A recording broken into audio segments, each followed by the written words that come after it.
Graça e paz, irmãos. Que bom que estamos aqui na casa do Senhor. Que bom que podemos adorar o nosso Deus.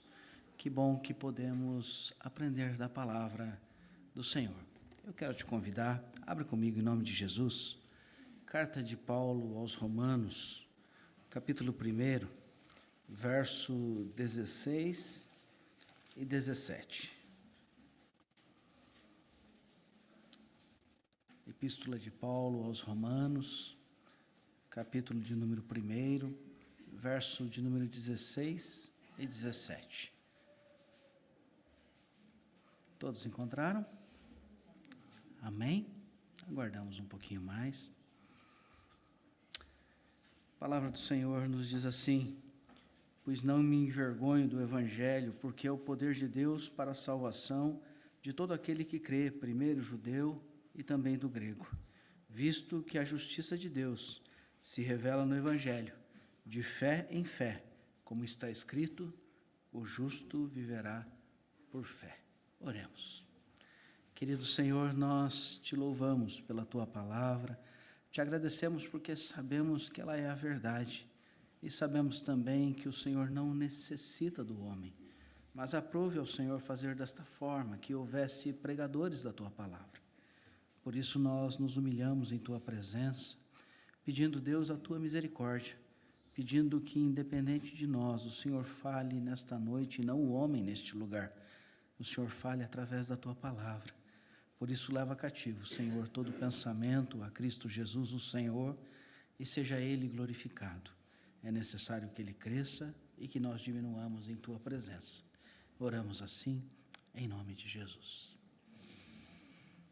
Queridos, neste ano, nós temos um tema: a graça que vence, a graça que supera o pecado.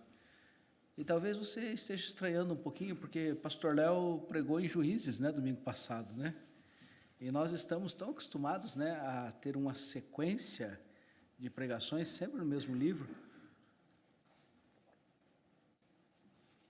Mas nesse ano vai ser um pouquinho diferente. Nós temos um só tema, mas teremos 2 livros sendo trabalhados por todo o decorrer do ano: Juízes e Romanos. E por que Romanos? Porque Romanos nos mostra a graça de Deus. Romanos nos mostra praticamente todas as doutrinas bíblicas que compõem o Evangelho de Cristo. Romanos é a chave para o entendimento total das Escrituras. Paulo, quando escreve esta carta, ele escreve com um propósito de apresentar à igreja de Roma, em minúcias, em detalhes, a doutrina cristã. Paulo faz um tratado de teologia e envia àquela igreja que ele não conhecia, igreja que ele ainda não tinha visitado, igreja que não foi fundada por nenhum dos apóstolos, igreja que nasceu talvez de alguma pessoa que estava no Pentecostes e levou a palavra para Roma, e lá frutificou a igreja de Cristo. E naquela igreja composta por judeus e por gentios, havia uma tensão entre a fé, a lei, entre circuncisão ou não circuncisão, entre liberdade e aprisionamento na lei. E Paulo vai tratar dessas 2 categorias de irmãos, e ele vai mostrar que todos eles estavam na mesma condição espiritual. E ele vai ensinar que todos pecaram e destituídos estão da glória de Deus. E ele vai ensinar que há necessidade da graça de Deus em Cristo Jesus para a salvação. E isso vem pela fé. Esse livro é chave para entendermos a Bíblia.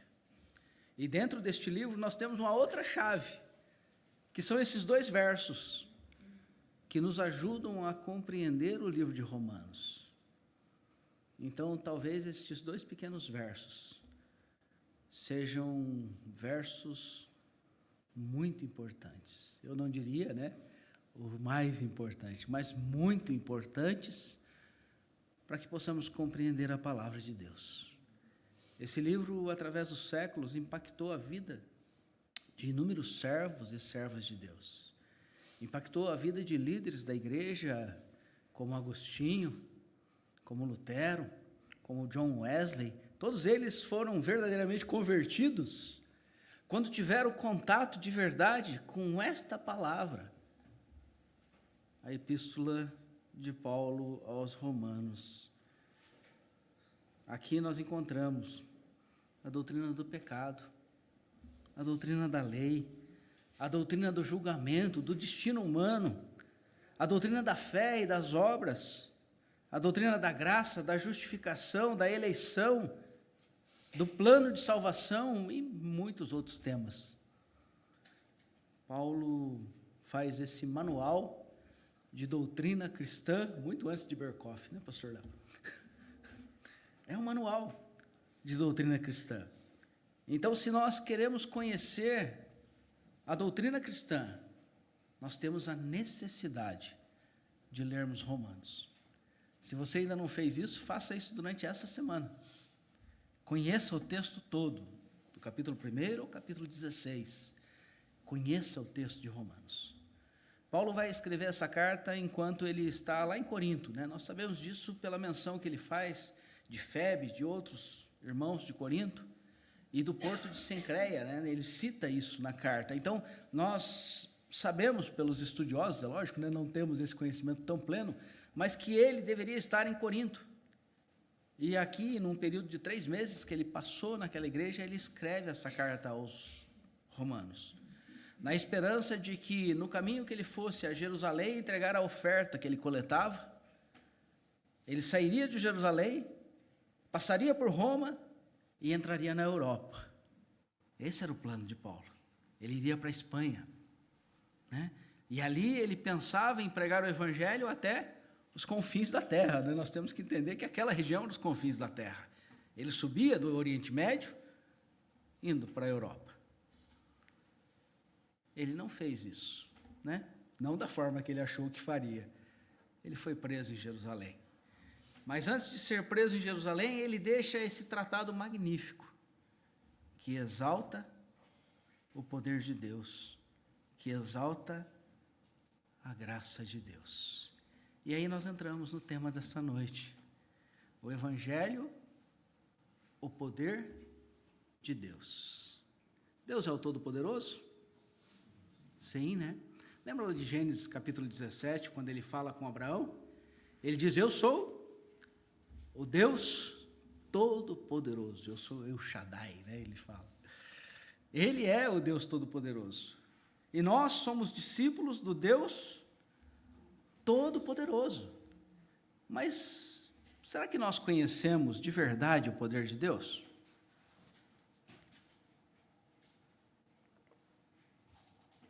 Será que nós já tivemos contato com o poder de Deus? E talvez aí você possa ter lembrado de algum fato, né? Alguém que Deus curou, alguém que Deus libertou de um espírito imundo, alguém que Deus restaurou.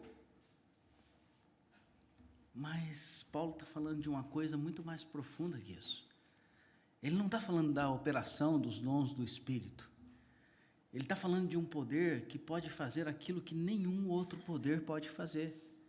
Ele está falando da restauração e da salvação em Cristo Jesus. Quando nós olhamos para o texto de Romanos, nós temos que olhar lá para o Éden. Nós precisamos entender o que aconteceu lá, quando o representante da raça, o pai da raça, ele cai, ele peca. Ele resolve ter rebelião contra Deus. Ele resolve, ao invés de ficar na simplicidade daquilo que Deus determinou, ele resolve escolher conhecer o bem e o mal. Ele resolve tomar as rédeas da sua própria vida em rebelião a Deus. Isso se chama pecado original. E essa depravação, essa deturpação espiritual que acontece lá do Éden e que transforma toda a raça humana, que transforma o mundo inteiro e que destrói tudo. Essa doença que há no ser e que precisa de remédio, que precisa das pisaduras de Jesus, como diz Isaías capítulo 53, que precisa do remédio, que precisa da cura. É desse poder que Paulo está falando. É desse poder que Paulo está exaltando a Deus. É desse poder que somente o Todo-Poderoso poderia curar. Quando os discípulos de Jesus falavam com ele, após a discussão com o servo, com o jovem rico, lembram-se? Aquele jovem que disse que queria seguir Jesus, e Jesus olha para ele, o ama, diz o texto, e Jesus diz para ele assim, tá bom, só te falta uma coisa, vende tudo que você tem, doa aos pobres e siga-me. Mas o texto vai mostrar que o jovem muito rico fala, essa não dá, né? Vira as costas e vai embora. E Jesus continua ensinando os discípulos enquanto aquele jovem vai embora, e ele diz, quão difícil é um rico entrar no reino dos céus. É mais fácil um camelo passar por um buraco de uma agulha, né? Ele usa essa hipérbole, não precisa ficar alegorizando não, tá? É uma hipérbole que ele usa, né, para você entender a dificuldade. E ele diz assim, é mais fácil um camelo passar por um buraco da agulha do que um rico entrar no reino dos céus. E os discípulos meio que se desesperam quando ouvem isso e dizem assim, mas está muito difícil esse negócio. Então como é que a gente faz para ser salvo?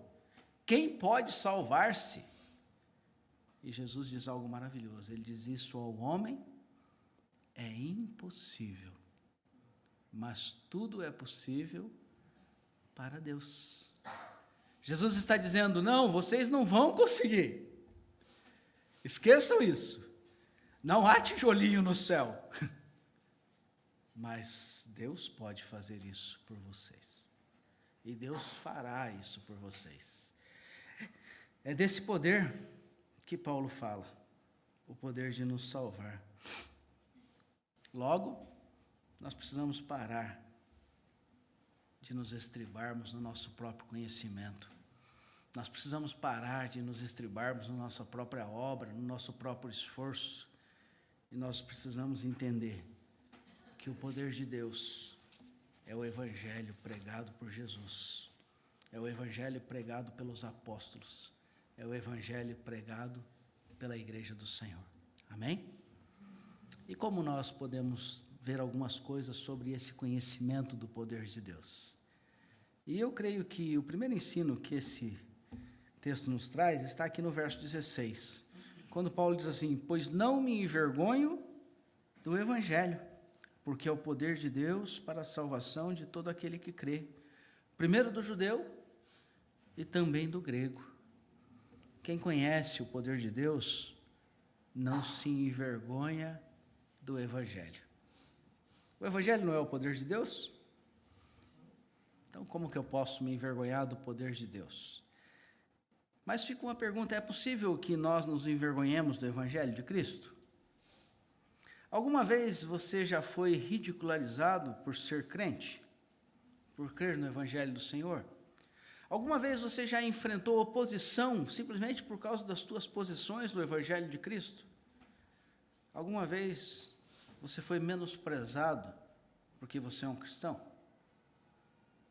Sim, eu creio que sim. Eu creio que todos já passaram por isso, e se não passaram, vão passar. Lucas, capítulo 9, verso 26, Jesus faz uma advertência muito séria. Ele diz assim, que aquele que se envergonhar dele, ou seja, aquele que o negar, ele também se envergonhará desse que se envergonhou dele. Jesus fala em Marcos, capítulo 10, verso 33, quem me negar diante dos homens, também eu o negarei diante de Deus. Irmãos, ficar firme no evangelho, para não negar o evangelho, depende da relação que você tem com o verdadeiro evangelho. Por que eu digo isso? Porque há muitos evangelhos no mundo, evangelhos estranhos, que não correspondem ao evangelho de Cristo Jesus. Jesus disse, no mundo tereis aflições. O evangelho do mundo diz assim, venha para a igreja e seus problemas estão resolvidos, né? Organizações Tabajara, do Cacete e Planeta. Tudo está resolvido. Não está resolvido. A vida continua. O que Deus nos deu foi a vida eterna. E Ele está dizendo, quem quiser me seguir, negue-se a si mesmo e siga-me. De onde é que tiraram esse evangelho da prosperidade? Da Escritura, que não é. Pegam o texto lá de Abraão, dizendo a Isaac, o Senhor proverá para si o cordeiro, e diz, olha, Jeová Jiré, o Deus provedor. Não, é o Deus que já proveu, porque aquele cordeiro é Cristo. A salvação já foi provida em Cristo. Mas o Senhor é o provedor, sim, Ele é, mas não é por isso que nós estamos aqui. Ele cuida de nós, sim, mas não é por isso que nós estamos aqui. Nós estamos aqui porque Ele nos libertou do império das trevas para o reino da sua luz. A relação que eu tenho com o Evangelho vai dizer se eu me envergonho do Evangelho ou não. Porque depende do Evangelho que eu prego, se é a verdade ou se é a mentira dos homens. Se são mandamentos, leis, preceitos. Nós vemos a maldição desse neopuritanismo, e me perdoe aqueles que absorvem isso, se espalhando na igreja, montando e ensinando fariseus modernos. Que evangelho é esse? Que se apoia em obras e não na graça de Deus, que se apoia em si mesmo e na sua justiça, e não na bondade de Deus. O verdadeiro evangelho tira a glória do homem e transfere a glória para Cristo, que é o único digno de toda honra, toda glória e todo louvor. Qual é o evangelho que nos guia? Qual é o evangelho que nós pregamos? É o de Efésios 2:8? Que pela graça somos salvos mediante a fé e que isso não vem de nós, mas é dom de Deus? Será que eu esqueci que Efésios 2:1 diz que nós estávamos mortos em nossos delitos e pecados? Será que eu esqueci o que Paulo fala em Romanos capítulo 10, verso 9, que com o coração se crê para a justiça e com a boca se confessa para a salvação? Será que eu tenho mudado a ordem das coisas? Nós vivemos num tempo de evangelho triunfalista. Há cristãos que pensam que por ser cristãos serão aplaudidos. Não serão. Serão rejeitados, porque é isso que o mundo faz. O mundo não fala a nossa língua. Não espere louvores daqueles que estão em trevas. Não se preocupe quando os escárnios acontecerem. Não se preocupem quando a oposição acontecer, porque isso está escrito. É assim que os cordeiros são separados dos bodes. É assim que os intentos do coração, como disse Simeão a Maria, é assim como os intentos do coração são revelados. Não tem glória, tem evangelho, tem poder de Deus. Jesus disse, tenham bom ânimo, eu venci o mundo. João disse, maior é o que está em nós do que aquilo que está no mundo. Mas qual o evangelho que você quer? O evangelho que coloca o teu nome no livro da vida? Ou o evangelho que te dá alguma coisa no tempo presente? Ou o evangelho que resolve alguma coisa no tempo presente? Não se esqueça, nós somos aqui peregrinos. Nós estamos a caminho de uma cidade celestial. John Bunyan diz muito bem isso, né? O cristão vai caminhando rumo a uma cidade. A Jerusalém que desce do céu, ataviada como noiva. Mas e o evangelho? E o poder de Deus? Por que nós não precisamos nos envergonhar? Porque Paulo disse, lá em Coríntios capítulo 1, verso 18 até o 31, ele vai falar, olha, o evangelho é loucura para aqueles que perecem. Não espere que aquele que ainda não foi iluminado pelo Espírito venha a compreender a verdade que está no Evangelho. Ela é escândalo para os judeus, ela é loucura para os gregos, mas para nós, os que somos salvos, é poder de Deus, é sabedoria de Deus, é conhecimento de Deus, é poder de Deus para a salvação de todo aquele que crê. Sabe, no ano passado nós estudamos Atos, né? E nós vimos o prisioneiro pregador, que é Paulo. E é Paulo que está dizendo isso, eu não me envergonho do Evangelho. E é ele que diz em 2 Timóteo, capítulo 1, verso 12, ele diz assim para Timóteo: eu sofro, mas eu não me envergonho do Evangelho. Ele diz para Timóteo, no capítulo 1, verso 8 desse mesmo livro, ele diz assim: não te envergonhe, Timóteo. E qual que é a razão disso? É porque o autor de Hebreus, lá no capítulo 2, verso 11, vai dizer assim, que Jesus não se envergonha de nos chamar de irmãos. Você consegue perceber o valor disso? O Rei da Glória, o Senhor do Universo, está dizendo assim: você é meu irmão, você é meu igual. Tem problema mesmo o mundo te rejeitar? O problema é se Jesus nos rejeitar. O mundo, tá bom, tudo isso aí passa. Lá em Atos capítulo 4, verso 11 e 12, quando Pedro cura um coxo no templo, eles recebem açoites, né? Eles são confrontados. Mas quando Pedro está fazendo a defesa dos apóstolos, ele diz assim para eles: este Jesus é a pedra rejeitada por vós, para nós é a pedra angular, e não há salvação em nenhum outro nome. A pedra angular foi rejeitada pelos edificadores. Ele veio para os que eram seus e os seus não o reconheceram. Mas para aqueles que são de Cristo, aqueles que tiveram as escamas dos olhos retiradas, ele é a pedra angular. Ele é o alicerce onde nós construiremos o reino do Senhor. A sua igreja nessa terra, que vai caminhar até o dia final, que vai reunir aqueles que têm o nome escrito no livro da vida, que vai reunir os eleitos de Deus, por mais improváveis que eles sejam. É aquele que salva. Mas ele continua, né? E quem conhece o poder de Deus, se ampara em sua justiça. Quem conhece o poder de Deus não se envergonha do Evangelho. E quem conhece o poder de Deus, que é o Evangelho, não se apoia em sua justiça. Nós temos o hino 93, né? Hoje de manhã a Cissa não estava aí, né, Cissa? Não estou vendo a Cissa, ela está lá embaixo, né? Mas o hino 93, ele diz assim: somente ponho a minha fé na graça excelsa de Jesus, no sacrifício remidor, no sangue do bom Redentor. Isso é apoiar na justiça de Deus. Isso é entender onde está firmada a nossa fé. Porque se a nossa fé está firmada em nós mesmos, o que é que você vai fazer quando você errar? O que é que você vai fazer quando você pecar? O que é que você vai fazer quando você se enganar, né? Mas se a nossa fé está firmada em Cristo, os nossos olhos estarão em Cristo. Foi ele que orou a oração sacerdotal em João capítulo 17, disse: eu não perdi nenhum dos que me deste. Foi ele que disse nessa mesma oração: eu não oro só por estes, eu oro por aqueles que por meio destes vão crer em mim. Esses somos nós. Jesus está orando por nós lá em João capítulo 17.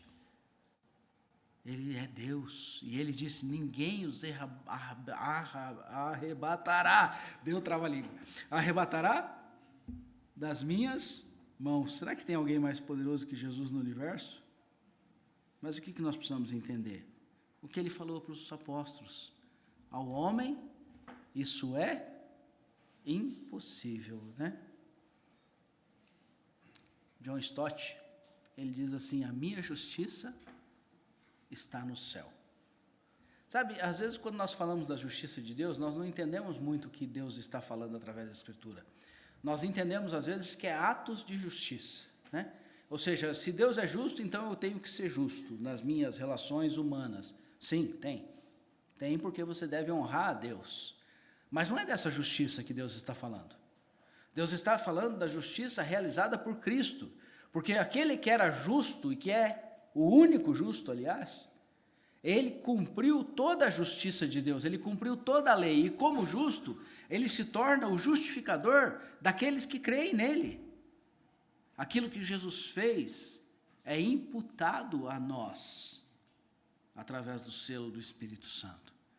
Isso é o que nós chamamos de justificação. Isso é a obra da salvação. É quando nós reconhecemos que Cristo fez por nós aquilo que nós não poderíamos fazer. É quando nós aceitamos esse presente, que é a salvação.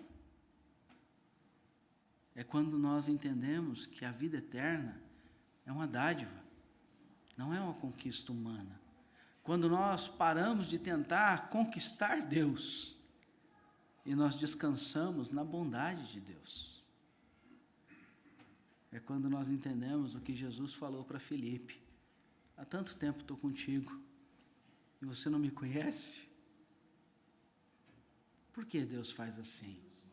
Porque lá em Efésios o apóstolo explica que Deus, em Efésios capítulo 1, verso 10, que Deus de propósito fez convergir em Cristo todas as coisas. Isso tem uma razão. Se você for lá para João, capítulo 1, você vai ler lá o seguinte, que todas as coisas foram feitas por intermédio dele, e nada do que foi feito sem ele se fez, ou seja, Jesus estava na criação. Ele, a segunda pessoa da Trindade, o verdadeiro grande arquiteto, estava lá construindo o mundo. E esse mundo redimido, que ele está reconstruindo, é o próprio Cristo que reconstrói. Há uma nova criação saindo à luz, e essa criação é a igreja de Cristo, é o que ficará. Todo o resto será destruído, é isso que diz a Escritura. Mas pastor, tem tanta gente boa. Aquilo que testifica a Escritura é isso, que sem Cristo não há vida, porque Ele é a vida estava nele, e Ele é a luz do mundo. Irmãos, quando o homem, ferido mortalmente, pelo pecado, tenta se salvar, ele se depara com Romanos 3, quando Paulo diz assim: todos pecaram, não há um justo sequer, todos carecem da glória de Deus. E quando ele diz que não há um justo sequer, ele não está falando nada novo, não, ele está falando do Salmo número 14, lá diz que não há um justo sequer. Ele está dizendo que as nossas obras não farão mudança nenhuma na nossa vida espiritual. Ele está dizendo em Romanos 3:23 que todos nós precisamos da glória de Deus. Mas o que é a glória de Deus? Volta um pouquinho aí em João capítulo 1. Novamente, ele não fala de atos, ele fala de uma pessoa. Em João capítulo 1, verso 14, ele diz assim: e o verbo se fez carne, e habitou entre nós, cheio de graça e de verdade, e vimos a sua glória, a glória como do unigênito do Pai. E vimos a sua glória. João, na primeira epístola, ele vai dizer: nós tocamos, nós apalpamos, nós vimos, nós ouvimos o Verbo divino. Nós vimos a glória de Deus manifestada. É essa glória que nós precisamos. É esse presente que veio dos céus. Provérbios capítulo 3, versos 5 e 7 diz assim: confia no Senhor e não te estribes no teu próprio conhecimento. Queridos, em nome de Jesus, quem conhece o poder de Deus se ampara na sua justiça, a justiça de Deus. Pare de tentar alcançar o favor de Deus. Você já alcançou. Se você crê em Jesus, o favor de Deus já chegou até você. Aprenda a descansar no nome, que é sobre todo nome. Romanos capítulo 5, verso 6 diz assim, que Jesus morreu por nós, sendo nós ainda pecadores. Presta atenção nisso. Ele não morreu porque nós merecíamos. Ele morreu porque Ele nos amou. Ele morreu porque Ele nos escolheu, conforme diz Efésios capítulo 1, verso 4. Ele morreu por nós porque Ele nos elegeu antes da fundação do mundo, como diz Efésios capítulo 1, verso 5. Todo aquele que crê significa que o poder de Deus no Evangelho para a salvação de todo aquele que crê. É um ato imerecido, é uma dádiva imerecido, mas ela não é universal, porque ela é só para aqueles que têm fé. E aí nós entramos no verso 17, quando ele diz assim: visto que a justiça de Deus se revela no Evangelho de fé em fé, como está escrito, o justo viverá por fé. Quem conhece o poder de Deus, vive pela fé. Sabe, você já leu Abacuque? Sim? Quantos já leram Abacuque? Os 3 capítulos? Amém. Amém. Qual o contexto de Abacuque? Abacuque está escrevendo para o povo quando o exército da Babilônia está subindo para Jerusalém. E Abacuque questiona Deus, dizendo: olha, Senhor, como que o Senhor, sendo justo, santo, puro, vai entregar o teu povo para um povo tão ímpio como os persas, né? Aliás, não era persa ainda, né? Os caldeus. Para os caldeus, um povo impuro, um povo idólatra, um povo pervertido, um povo mau. É esse povo, né, que depois é sucedido pelos persas, que vai inventar os métodos mais cruéis de tortura da história da humanidade. É esse povo que está subindo para Jerusalém. E o profeta questiona e diz: como é que é isso, Senhor? E Deus explica. Deus explica: olha, é porque é o julgamento que chegou. Mas, diz o Senhor para ele: eu tenho sempre um remanescente, e o meu justo viverá pela fé. Abacuque capítulo 2, verso 4. E é por entender isso que Abacuque vai fazer o cântico que está lá no capítulo 3. E aí todo mundo lembra, né? Ainda que a figueira não floresça, que não haja fruto na vide, aí nós lembramos. Mas o contexto de Abacuque é um contexto de tamanha aflição. E é ali que Paulo vai emprestar esse texto de Abacuque, capítulo 2, verso 4, e trazer para os romanos, dizer: olha, o justo viverá por fé. Ou seja, a graça já era conhecida. A graça já era conhecida. Paulo antecipa aquilo que o autor de Hebreus vai escrever: sem fé é impossível agradar a Deus. Hebreus 11, verso 6. Queridos, Jesus é a nossa justiça. Ele é um presente de Deus. O que ele fez é imputado a nós. Deus é justo e justificador daquele que nele espera. O que significa isso? Que ele é justo porque ele cumpriu. Que ele é justificador porque ele empresta isso que ele cumpriu para aquele que nele crê. Romanos 3, 21 diz que sem lei se manifestou a justiça de Deus, testemunhada pelos profetas e pela lei, mas não amparada na lei. O fim da lei é Cristo. Romanos 10, verso 3 e 4. Justiça para todo aquele que crê. Meus irmãos, quem conhece o poder de Deus, manifesto do Evangelho, não se envergonha desse Evangelho. Você é agente de Deus nesse mundo de escuridão. Aquele que conhece o poder de Deus, manifesto do Evangelho, se despe das suas próprias obras, sejam elas de que forma forem apresentadas. Cuidado com isso. Existem fariseus no nosso tempo. Cuidado com os fariseus modernos. Não se apoie na sua justiça. Não se apoie em regras humanas, mas se apoie na graça de Deus em Cristo Jesus. Ele é a nossa justiça. E aquele que conhece o poder de Deus e vive pela fé, ele conhece Hebreus capítulo 10, 35 e 39, que diz: o justo viverá pela fé. Se retroceder, nele não se compraz a minha alma. Sabe, cuidado. Leia Gálatas. Aprenda a diferença entre lei e graça. Leia Gálatas, por favor. Leia Gálatas. Se proteja de falsas doutrinas. O Evangelho é o poder de Deus. Não se envergonhe, se ampare na justiça e viva pela fé. Eu quero ler só mais um texto com os irmãos e aí estamos encerrando. Capítulo 5 de Romanos, verso 6, ele vai dizer assim: porque Cristo, quando nós ainda éramos fracos, morreu a seu tempo pelos ímpios.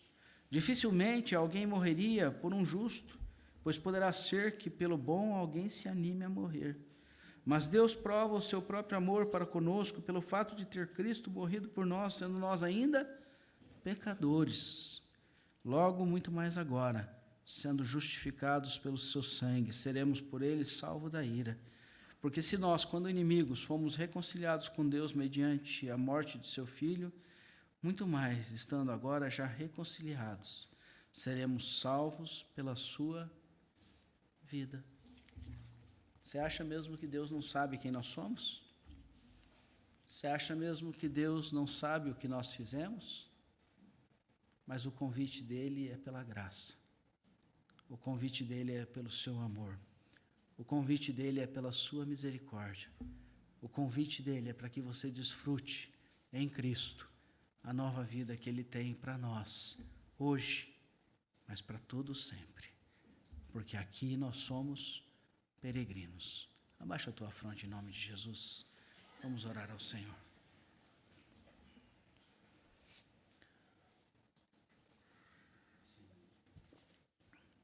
Querido Pai, nós te louvamos por tua palavra.